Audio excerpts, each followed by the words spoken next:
ఏం చెప్పుకోకుండా అప్పుడే ముగిస్తున్నట్టున్నారు, ఏం చేస్తున్నారు? అయినా కరెక్ట్ టైంకి వచ్చారు కదా ఎత్తుక్కొని. సో అత్త నాతో చేయించారు, నేను అత్తకి టేస్ట్ ఇవ్వబోతున్నా. చూసారా పీసు ఎంత సాఫ్ట్. అత్త టేస్ట్ చేయండి.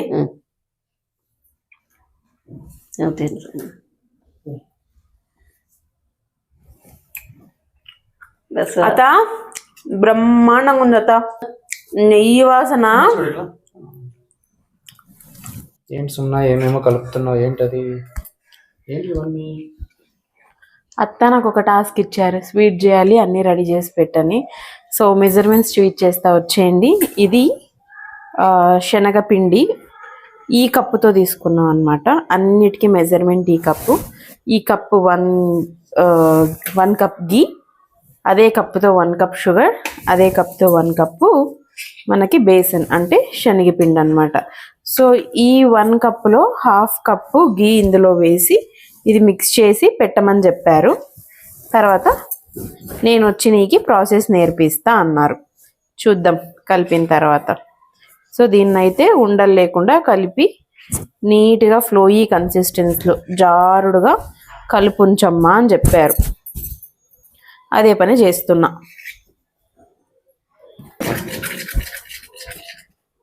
ఓ అయిపోయిందా?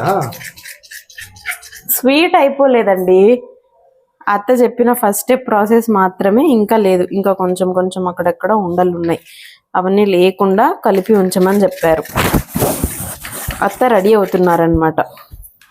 ఇప్పుడు అయిందండి, ఎక్కడ ఉండలు లేకుండా. అత్త సుమనా, మీరు చెప్పినట్టు శనగపిండి ఇలా కలిపి ఉంచాను.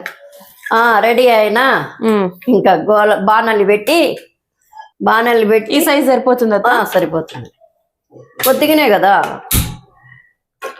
స్పెసిఫిక్ గా చెప్తున్నారు, నువ్వు కొద్దిగే కొద్దిగే కొద్దిగే అంటావు కాబట్టి కొద్దిగే అని మా అత్త ఇంటెన్షన్. నీళ్ళు వేస్తాం కొన్ని, కొద్దిగా వాటర్ వేసుకొని 1 కప్ షుగర్, చక్కెర వేసి. సో ఈ షుగర్ అంతా బాగా కరగనిచ్చాలి. కరిగి తర్వాత పాగు వస్తుంది. 1 స్ట్రింగ్ కన్సిస్టెన్సీ అంటే తీగ పాకం. తీగ పాకం.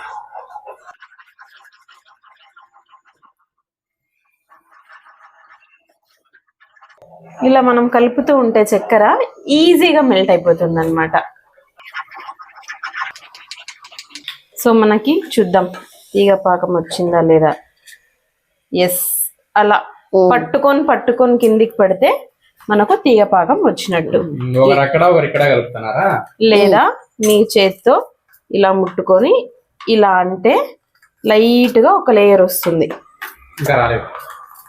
వచ్చింది బా, అది సరిపోతుంది, గట్టిగా అయిపోతుంది. మీరు వేస్తూ ఉంటారా? నేను కలుపుతాను. వేస్తారు. సో మనం ఇందాక కలిపి పెట్టుకున్న శనగపిండి అన్న లో ఫ్లేమ్ లో పెట్టుకొని స్టవ్ ఇదంతా ఇలా వేస్తూ పాకంలోకి కంటిన్యూస్ గా కలుపుతూనే ఉండాలి, లేదంటే మనకు ఉండగట్టేస్తుంది. ఇది నెయ్యి కొద్దిగా తీసుకొని ఇట్లా ఈ తట్టకు పట్టియాలి. ఎందుకో అది పాగు వేస్తే ఖర్చుకోకుండా కేకులు బాగా వస్తుంది. మనకు రిమైనింగ్ 1/2 కప్ గీ అంతా ఇలా కొద్దిగా బ్యాచెస్ వైజ్ వేస్తూ కలుపుతూ ఉండాలి. అప్పుడు బాగా గట్టిగా ఎప్పుడు అవుతే అంతా వేసిన తర్వాత దాంట్లో కలిసిపోతుంది. ఆ తర్వాత తట్టకేసుకోవాలి. ఇంకా పోయాలి నెయ్యి, ఇదంతా పోయాల. కొద్దిగా అంతా వేద్దాం. ఇంకేంటి, చాలు కొద్దిగా వేసుకుంటూ కలుపుతూ ఉండాలి.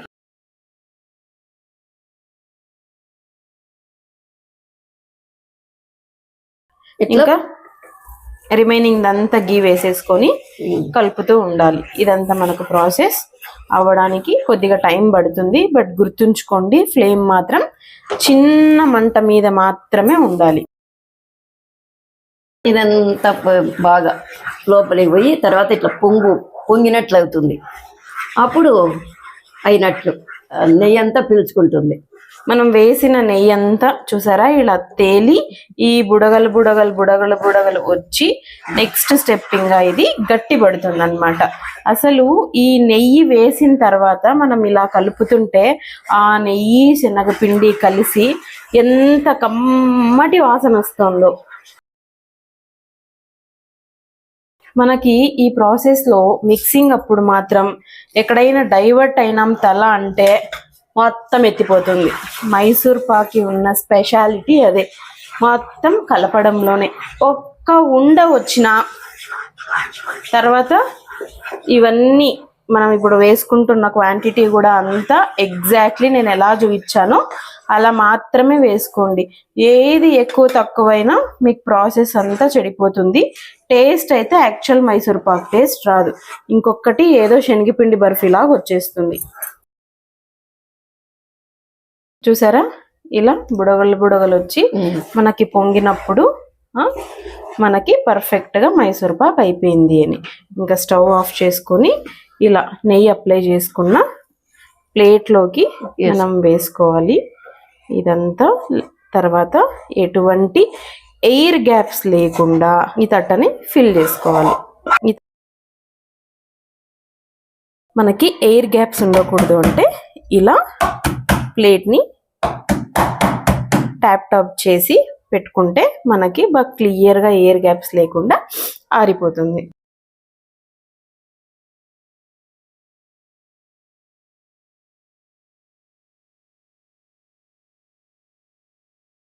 సో మనకి ప్లేట్ లో ఉన్నది ఆరిపోయే లోపు ఇక్కడ మనం చాక్తో పీసెస్ కట్ చేసుకోవాలి కాబట్టి చాకు కూడా మనం గీ అనేది అప్లై చేసుకోవాలి 2 sides.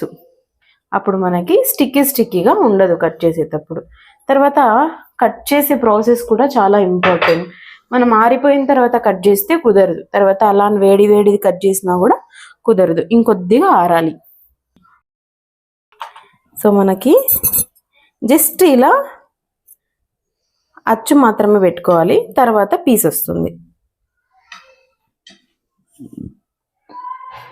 మనకి ఏ షేప్లో కావాలో ఆ షేప్లో కట్ చేయాలి. మనకి ఇది పూర్తిగా చల్లారాలి, అప్పుడే పీస్ వస్తుంది. అంతవరకు ఆగం కదండి, బట్ టేస్ట్ అనేది చేసేయాలి.